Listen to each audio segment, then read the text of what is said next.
ಓಂ ಕಪೀಶ್ವರಾಯ ನಮಃ. ನಿತ್ಯಭಕ್ತಿ ಕಾರ್ಯಕ್ರಮಕ್ಕೆ ಸುಸ್ವಾಗತವನ್ನು ಕೋರುತ್ತಾ, ಉದ್ಯೋಗಂ ಪುರುಷ ಲಕ್ಷಣಂ. ಪ್ರತಿಯೊಬ್ಬರಿಗೂ ಉದ್ಯೋಗ ಬೇಕೇ ಬೇಕು, ಕೆಲಸ ಮಾಡಲೇಬೇಕು. ಪ್ರತಿಯೊಬ್ಬರೂ ಕೂಡ ಏನೋ ಸಂಪಾದನೆ ಮಾಡಬೇಕು, ಜೀವನ ಮಾಡಬೇಕು, ಜೀವನ ನಿರ್ವಹಣೆ ಮಾಡಬೇಕು, ಕುಟುಂಬ ನಿರ್ವಹಣೆ ಮಾಡ್ಕೋಬೇಕು. ಆ ರೀತಿ ನಾವು ನೋಡೋಕೆ ಹೋದಾಗ ಕೆಲವರಿಗೆ ಎಲ್ಲರೂ ಎಲ್ಲ ಕೆಲಸ ಮಾಡೋಕ್ಕಾಗಲ್ಲ. ಒಬ್ಬೊಬ್ಬರಿಗೆ ಒಂದೊಂದು ಶಕ್ತಿ ಇರುತ್ತೆ, ಒಬ್ಬರಿಗೆ ಮೈಂಡು ಆ್ಯಕ್ಟಿವ್ ಆಗಿರುತ್ತೆ. ವಿದ್ಯಾಭ್ಯಾಸದಿಂದ ಕೆಲವರು ಉದ್ಯೋಗವನ್ನು ಪಡ್ಕೋತಾರೆ, ಸರ್ಕಾರಿ ಉದ್ಯೋಗ ಇರ್ಬೋದು, ಹಾಗೆ ಖಾಸಗಿ ಉದ್ಯೋಗ. ಕೆಲವರು ಬುದ್ಧಿಶಕ್ತಿಯಿಂದ ತಾವು ಉದ್ಯೋಗವನ್ನು ಸೃಷ್ಟಿ ಮಾಡ್ಕೋತಾರೆ. ಆ ರೀತಿ ನೋಡೋಕೆ ಹೋದಾಗ ನಮಗೆ ಉದ್ಯೋಗನೇ ಸಿಗ್ತಾ ಇಲ್ಲ, ಈಗಾಗಲೇ ಒಂದು ಕೆಲಸದಲ್ಲಿದ್ದೆ, ಅಲ್ಲಿಂದ ಬಿಟ್ಟು ಬಂದೆ, ಅಥವಾ ಅವರೇ ತೆಗೆದುಹಾಕಿದ್ರು, ಅಥವಾ ನಮಗೆ ಆ ಕಂಪ್ನಿ ಮುಚ್ಚಿಬಿಟ್ರು, ಇವೆಲ್ಲವೂ ಕೂಡ ಬಂದಾಗ ಉದ್ಯೋಗ ನಮಗೆ ಸಿಗಬೇಕು, ತೊಳಲಾಡ್ತಾ ಇದ್ವಿ.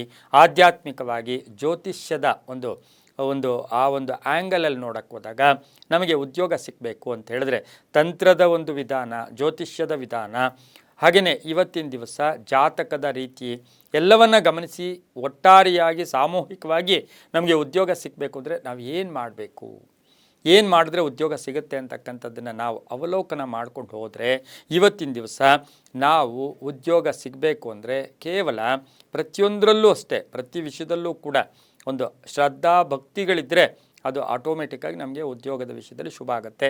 ತಾಂತ್ರಿಕವಾಗಿ ನೋಡೋಕೆ ಹೋದಾಗ ಒಂದು ಶನಿವಾರ ತಗೊಳ್ಳಿ. ಆ ಶನಿವಾರದ ದಿನ ಶುಚಿರ್ಭೂತರಾಗಿ ತಾವು ತಲೆ ಸ್ನಾನ ಮಾಡ್ಕೋತಿರೋ ಅಥವಾ ದೇಹವನ್ನು ಶುಚಿರ್ಭೂತಗೊಳಿಸ್ಕೊಂಡಿದ್ದಾದ ಮೇಲೆ ಒಂದು ಬಟ್ಟೆ ತಗೊಂಡು ಅದಕ್ಕೆ ಅರಿಶಿನವನ್ನು ಲೇಪನ ಮಾಡಿ ಅರಿಶಿನ ಬಟ್ಟೆಯಾಗಿ ಮಾರ್ಪಡಿಸಿ ಆ ಅರಿಶಿನ ಬಟ್ಟೆಯಲ್ಲಿ 3 ಅಡಿಕೆ, 3 ಅರಿಶಿನ ಕೊಂಬು, ಆ ಅರಿಶಿನ ಬಟ್ಟೆಯಲ್ಲಿ 3 ಅಡಿಕೆ, 3 ಅರಿಶಿನ ಕೊಂಬು, ಅದನ್ನೂ ಸಹ ಬೆಳಗಿನ ಜಾವ 6:30 ಬೆಳಗಡೆ ಸೂರ್ಯೋದಯಕ್ಕಿಂತ ಮುಂಚೆ ಈ ಕೆಲಸವನ್ನು ಅರಿಶಿನ ಬಟ್ಟೆ ತಗೊಂಡು 3 ಅಡಿಕೆ, 3 ಅರಿಶಿನ ಕೊಂಬು, 11 ರೂಪಾಯಿ ನಾಣ್ಯಗಳನ್ನು 11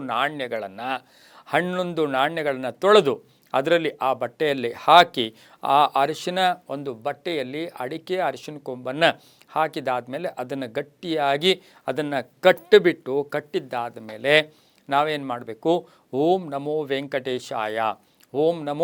ವೆಂಕಟೇಶಾಯ ಈ ಮಂತ್ರವನ್ನು 11 ಬಾರಿ ಪೂರ್ವಾಭಿಮುಖವಾಗಿ ನಿಂತು ಓಂ ನಮೋ ವೆಂಕಟೇಶಾಯ ಈ ಮಂತ್ರವನ್ನು ಹೇಳಿದ್ದಾದಮೇಲೆ ವೆಂಕಟೇಶ್ವರನಿಗೆ ಪ್ರಾರ್ಥನೆಯನ್ನು ಮಾಡಿಕೊಂಡು ನಾವು ನನಗೆ ಉದ್ಯೋಗ ಕೊಡಿಸಪ್ಪ, ಅಥವಾ ಉದ್ಯೋಗಕ್ಕೆ ದಾರಿ ಮಾಡಿಕೊಡು, ಅಥವಾ ನನ್ನ ಕರ್ಮ ಇವತ್ತು ಆ ಕರ್ಮದನ್ನು ಹೋಗಲಾಡಿಸಿ ನನಗೆ ಉದ್ಯೋಗ ಸಿಗೋ ಹಂಗೆ ಮಾಡಪ್ಪ ಅಂಥೇಳಿ ನಿಮ್ಮ ಮನೆಯಲ್ಲಿಯೇ ಪೂರ್ವಾಭಿಮುಖವಾಗಿ ನೀವು ವೆಂಕಟೇಶ್ವರನ 11 ಬಾರಿ ಜಪಿಸಿ 11 ರೂಪಾಯಿ ಕಾಯಿನು, 3 ಅಡಿಕೆ, 3 ಅರಿಶಿನ ಕೊಂಬು ಅರಿಶಿನ ಬಟ್ಟೆಯಲ್ಲಿ ಸುತ್ತಿ ಆ ದೇವರಿಗೆ ಪ್ರಾರ್ಥನೆ ಮಾಡಿ ಅದನ್ನು ದೇವರ ಗುಡಿಯಲ್ಲೋ ಅಥವಾ ದೇವರ ಗುಡಿಯಲ್ಲಿಟ್ಟರೆ ತುಂಬ ಕಾಣಿಸುವ ರೀತಿಯಲ್ಲಿ ಇಟ್ಟು ಅಲ್ಲಿಂದ ನೀವು ತಕ್ಷಣ ಹತ್ತಿರದಲ್ಲಿರ್ತಕ್ಕಂಥ ವೆಂಕಟೇಶ್ವರನ ದೇವಸ್ಥಾನ, ಶ್ರೀನಿವಾಸನ ದೇವಸ್ಥಾನ, ಗೋವಿಂದನ ದೇವಸ್ಥಾನ ಅಥವಾ ವಿಷ್ಣು ದೇವಸ್ಥಾನಕ್ಕೆ ಹೋಗಿ 11 ರೌಂಡನ್ನು 11 ಸುತ್ತನ್ನು ಗರ್ಭಗುಡಿ ಸಮೇತ ಸುತ್ತಿ ಪ್ರಾರ್ಥನೆ ಮಾಡ್ಕೊಂಡು ಮನೆಗೆ